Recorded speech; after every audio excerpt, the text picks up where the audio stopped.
It is a Saturday morning, still early, before the neighborhood has fully woken up. Most people are scrolling in bed, or waiting for a contractor who said 9 o'clock, and it is now 11. But there is someone, and you may know this person, or you may be this person, already crouched under the kitchen sink, flashlight held between their teeth, hands that know exactly where to reach. Something was dripping last night. It will not be dripping tonight. Not because anyone was called, because they figured it out themselves.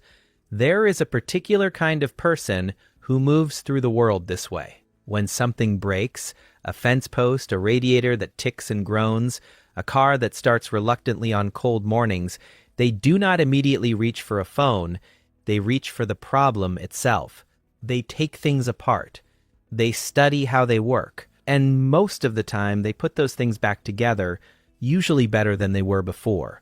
People who don't live this way have a set of assumptions about people who do, that they are being cheap, that they don't trust professionals, that they are stubborn to the point of self-punishment, or that they secretly enjoy the difficulty.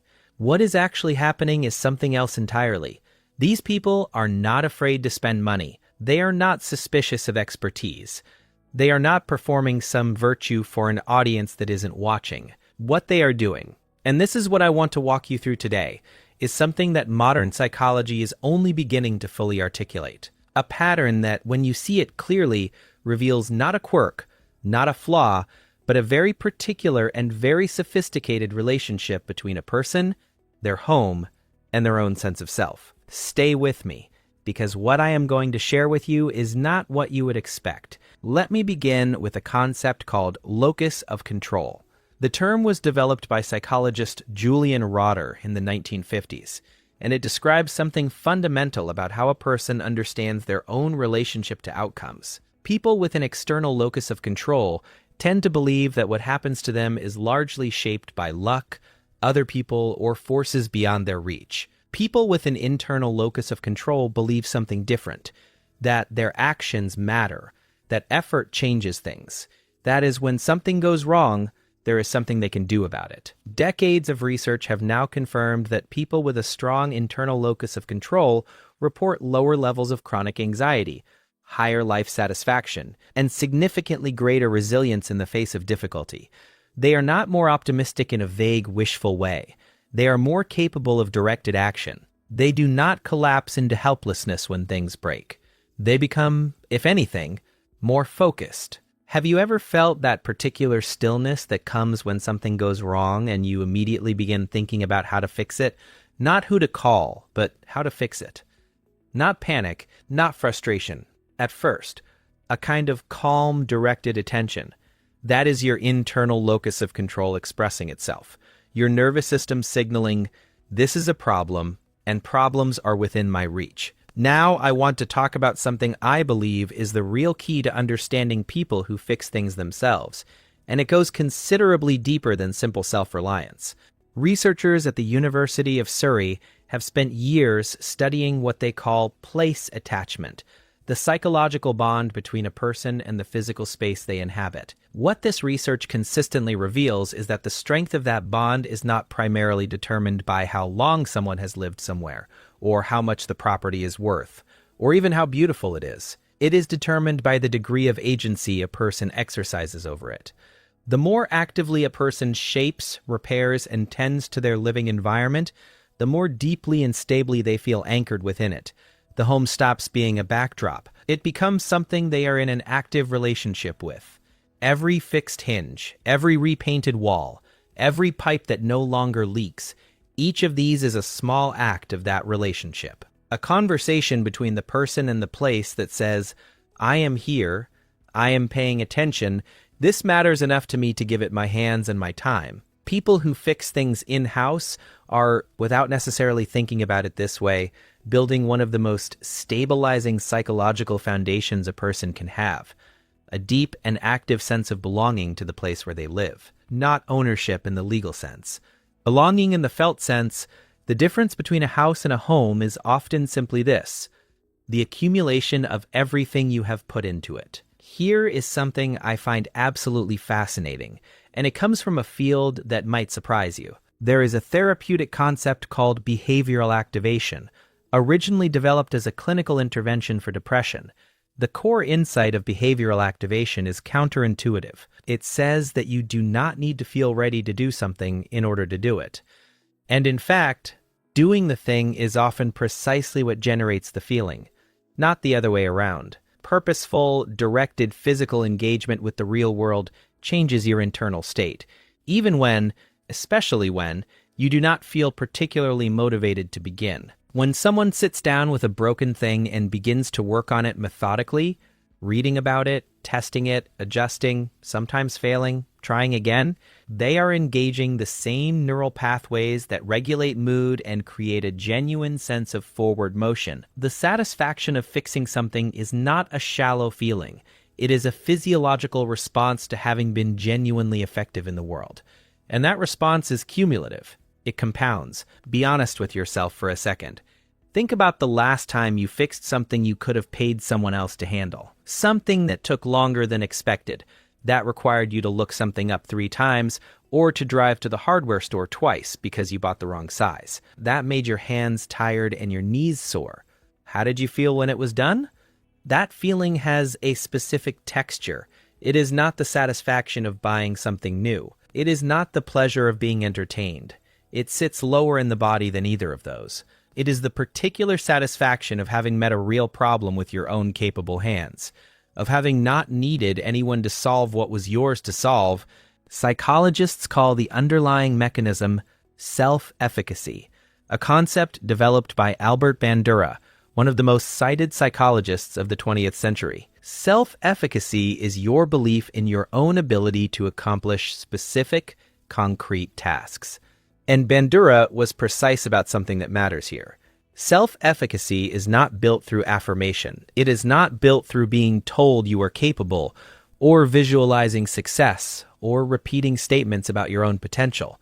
It is built through what he called mastery experiences, doing things that are genuinely difficult, managing to do them, and accumulating the lived evidence that you are someone who can. Every completed repair is a brick in that structure, a quiet piece of evidence. The home becomes, without anyone intending it this way, a record of what you are capable of doing.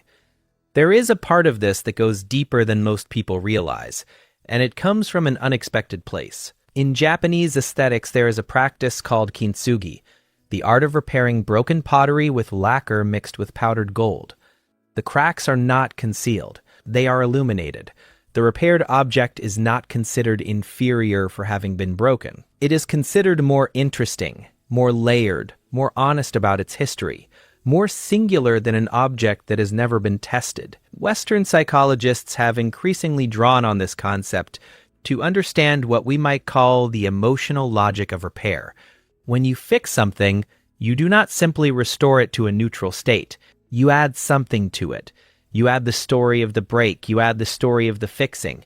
You add your own involvement in its survival. The thing that has been repaired by someone who cared enough to repair it is, in a very real sense, more theirs than it was before it broke. People who fix things understand this instinctively, even if they would never describe it in these terms. They are not neutral about the objects in their lives. They have a relationship with them. And repair is how that relationship deepens. Now, I want to say something I think matters more than any of the research I have just described. There is a story our culture tells, quietly and persistently, about what it means to be modern, to be successful, to be moving forward.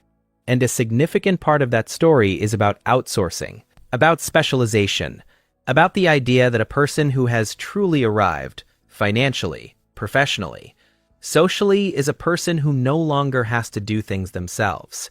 That the measure of having made it is in some part the number of tasks you can delegate to someone else. The person who fixes everything in-house is quietly but firmly rejecting that story. Not loudly, not evangelically. They are not making speeches about it or handing out pamphlets. They are just in the garage, under the sink, at the workbench, at 10 o'clock on a Tuesday evening, choosing a different relationship with the physical world around them. This connects to something I keep returning to on this channel. That identity is not what you declare about yourself in moments of reflection. It is what your actions repeated over time make undeniably true. The person who fixes things does not fix things because they have already decided they are a capable person. They become a capable person because they keep choosing again and again to fix things. The behavior comes first, the evidence accumulates, and at some point the identity is simply obvious to them and to everyone around them. We act in alignment with what we believe we are, and the belief is built through evidence, and the evidence comes from action. This is the loop that separates people who feel capable from people who merely hope they are. I want to be realistic for a moment because intellectual honesty matters here. Fixing things yourself is not always efficient. There will be afternoons when you open something up and discover you are several skill levels and 2 specialty tools away from a solution. There will be moments when what seemed like a simple repair reveals itself to be something structural, something that genuinely requires a professional, something that has humbled you far more thoroughly than you expected. That is not a failure of the philosophy. That is the philosophy functioning exactly as it should. The willingness to sit with an unresolved problem, something partially disassembled, the solution not yet visible, the outcome uncertain, and to stay with it rather than retreat. That is a capacity, and like all capacities, it grows in direct response to use. The person who has been genuinely beaten by a repair they could not solve, and who has gone back anyway, is developing a tolerance for uncertainty and ambiguity that extends far beyond the garage. That capacity shows up in their work, in their relationships, in every situation where the right answer is not immediately clear. Here is the part I want to be straight with you about. This is not really about fixing things. It is about what kind of person you are choosing to be, one small decision at a time. We live right now in a moment of extraordinary convenience. Almost anything can be replaced quickly and cheaply. Almost every problem has a service attached to it, a platform, a professional who will come and make it go away. And there is nothing wrong with any of that. But there is a quiet psychological cost to a life in which nothing around you has ever truly required you, in which your home is a collection of objects you use but have never understood, in which the things you live with are disposable, interchangeable, essentially anonymous. The person who fixes things is building a home that is full of them. Their attention, their persistence, their willingness to be in the middle of a mess until the mess becomes something that works. Their late evenings reading about boilers, their weekends with concrete mix and fence posts, their refusal to walk past something broken without at least thinking, what would it take to make that right? That is not frugality. That is a form of love for the place, for the people inside it, for the version of themselves that knows when something needs doing, I am someone who does things. If you take only one thing from this video, let it be this. The person who fixes everything in-house has not opted out of modern life. They have looked at modern life, at the convenience, the disposability, the quiet pressure to outsource everything that requires effort, and they have made a deliberate, dignified choice to stay in contact with the real, with the physical, with the part of living that requires your actual hands and your actual attention. And in doing so, they are building something that cannot be delivered, cannot be subscribed to, cannot be contracted out to anyone. They are building a self that knows what it is capable of, a home that holds their history, a life in which the things around them bear the mark of their care. That is not stubbornness. That is not a personality flaw in need of correction. In a world moving very fast toward everything being temporary and replaceable, the person who repairs is quietly, unhurriedly extraordinary. Here is my challenge to you this week. Find one thing in your home, your car, your daily life that is broken or stuck or slightly wrong. Something you have been stepping around. Something that has been on a list in the back of your mind for longer than you want to admit. Do not immediately call someone. Do not open a browser to buy a replacement. Sit with the problem first, look it up, give yourself the slow, slightly uncomfortable permission to not know the answer yet, and then find it anyway. And when the thing is working again, notice what that feels like. Notice where in your body that feeling lives, because that feeling is information. It is telling you something true about who you are. and who you are in the process of becoming. Tell me in the comments, what is the one thing you are going to fix this week? Or, if you already live this way, what is the repair you are most proud of? I read every comment, and the ones I remember longest are always specific. The boiler, the engine, the fence that took an entire weekend. Tell me the thing. I will see you on the next episode. Take care of yourself.